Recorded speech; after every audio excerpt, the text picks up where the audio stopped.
with my daughter, and this is the type of thing we do. We turn up in carts with loads of toys, and the kids just come and play.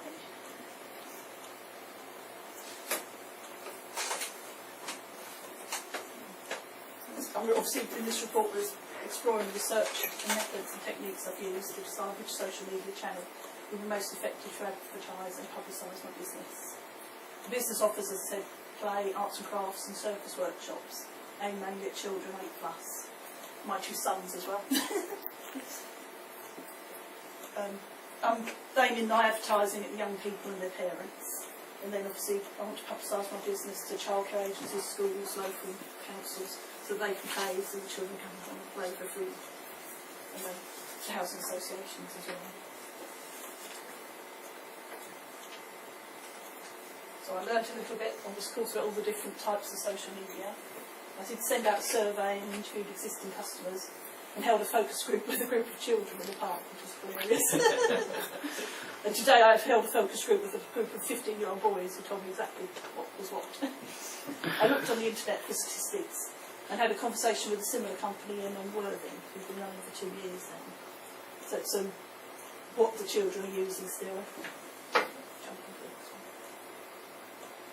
The younger children, so 8 to 13, are still using Facebook, and the young adults who are the parents of these 8 to 13-year-old children still. Lots of the other entertainers, the first time I turned onto Twitter, all the circus companies came up, so yeah, joined all those. And LinkedIn, I've had amazing success in LinkedIn. I've worked in the childcare sector for 20 odd years, so you get to know, I think I know half of Eastbourne by sight alone. And they obviously provide and commission services for children, like the fostering service and so far, things like that. And the largest secondary school in Eastbourne provide all their children with an iPad. So if they can't live, it's in a poorer area of Eastbourne, so they haven't got the media, they've given them iPads. And obviously they can pick up on their Wi-Fi's.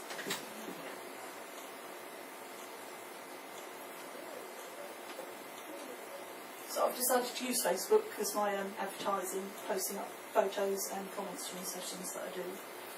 I joined LinkedIn. It's amazing how many people I knew on there. It's a great marketing tool. And directly from LinkedIn and being invited to a social network meeting, I've been given 3 jobs already in the last couple of weeks. By people saying, oh yeah, that's brilliant, we need a circus workshop to come and do our children's house bar.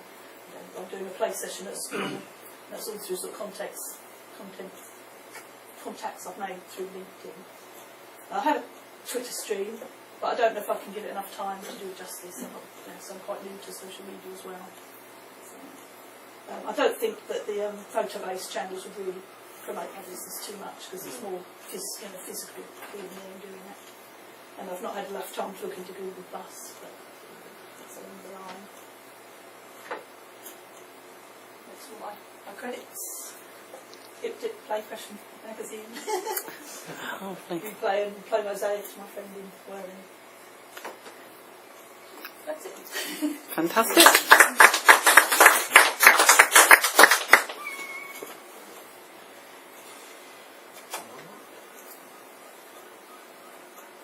It's funny when you sort of first introduced it, you said, I'm a bit older here. Don't ever say that or worry about it. Oh, don't worry. No. I'm everyone's grandma now. my 84-year-old father is on Facebook all the time. Okay, my mother has still got a twin-tub washing machine. Okay, people march at different speeds, so I wouldn't worry about that. I think it's quite interesting what you said, that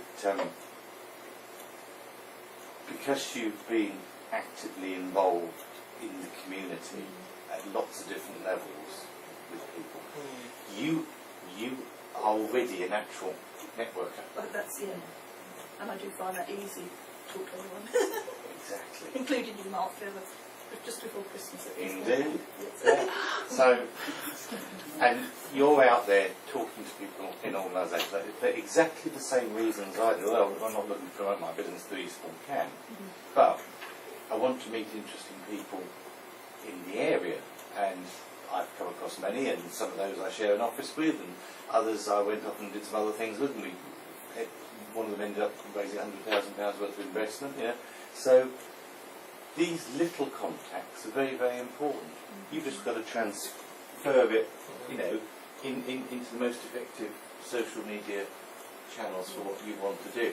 And I'm not sure what those are for you, but the thing I would say is really important to remember is your target market. And you were right to do the little focus group thing, because I think that's really important, because these guys between 8 and 13, they are quicker than all of us, and they are born into it now, so they naturally communicate with this stuff constantly, and they are so fast that they will naturally take that. You just have to find a way for them to spread it for you virally.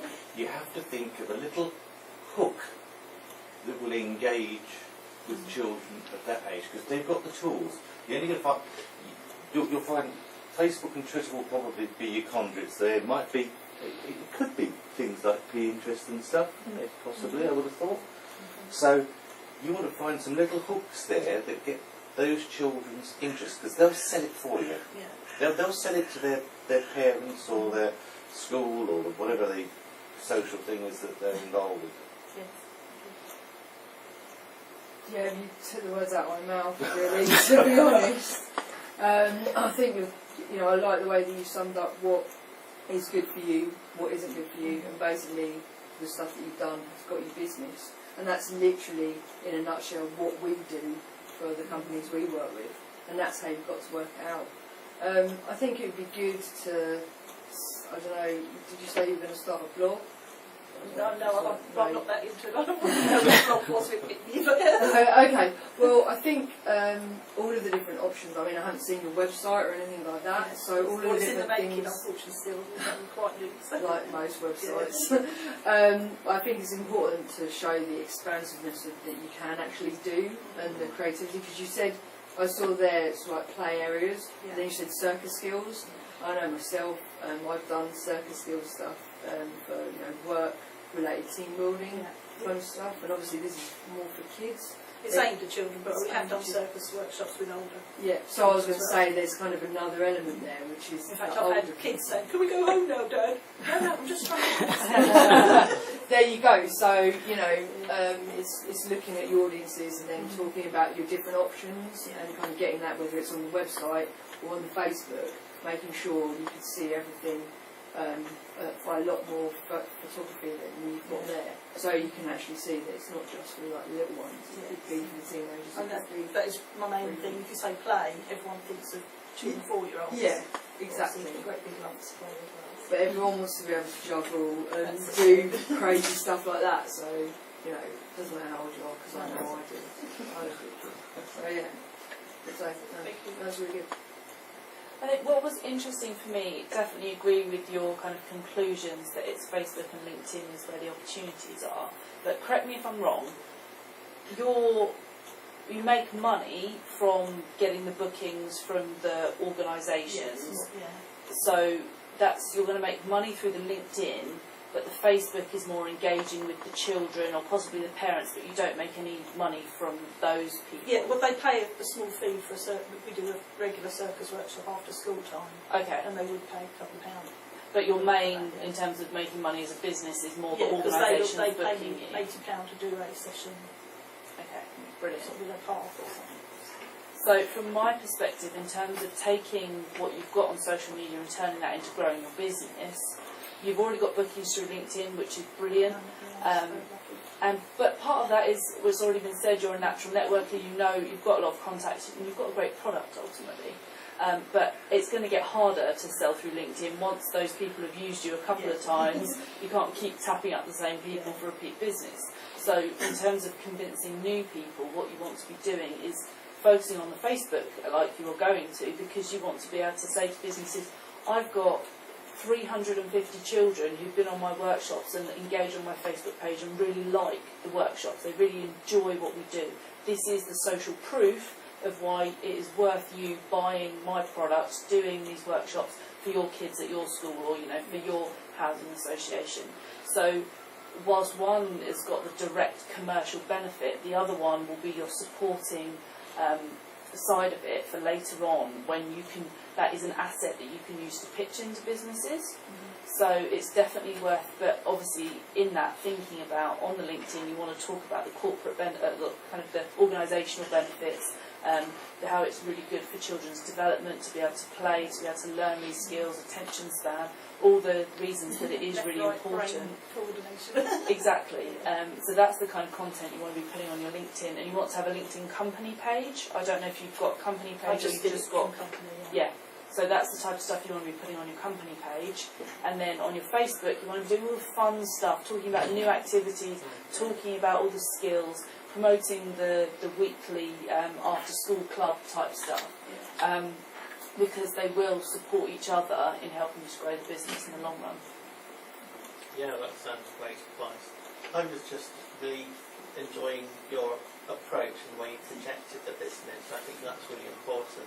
I love the identity and the branding, and I think it comes across in the way that you talk about it too. I agree with what you've just said. I think it's really important to make sure that there's plenty of supporting information that's going to take a longer time to work in the business plan. So there's middle distance and immediate stuff. So middle distance stuff, maybe LinkedIn stuff, a bit more information about pricing, a bit more information about the sort of background info about the variety of services you have. But the Facebook side of it, and yeah, you could have things that people have said, or people could be saying things that they've said about the experience they have playing. So I think the Facebook part of it is the place where I start to get excited and interested and enthralled by the kind of activity that's happening.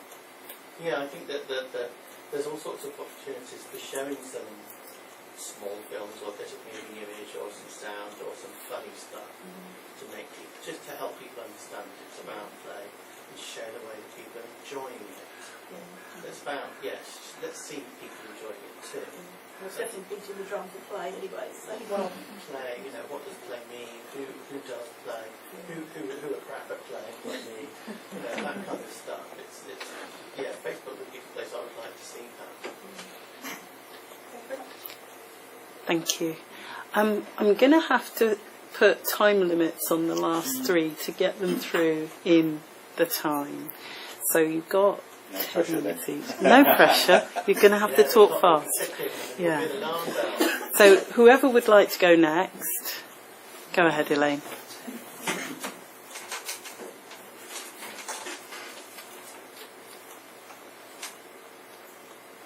Some really great help and support from the Dragons tonight.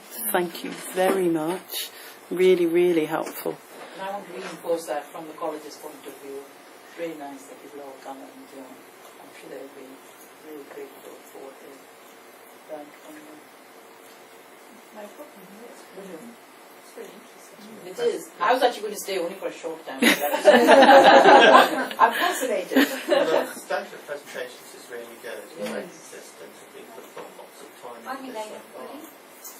Wellness with Nutrition is a company that I have been working with for 18 years. And the reason why I came on the course is to get me really into the 21st century. Because in the past I've done questionnaires and things like that, and I really didn't know what was expected. So I thought I'd come along on the course just to see how social media could actually help me. So what I'm going to do today is a report on health, weight and obesity, rising trends and solutions. Because this is just like 1+ what I'm doing. So here I am. My name is Elaine, as I mentioned. My business is Wellness with Nutrition. We specialise in helping people live a more healthier, active life through good education and information. This report will explore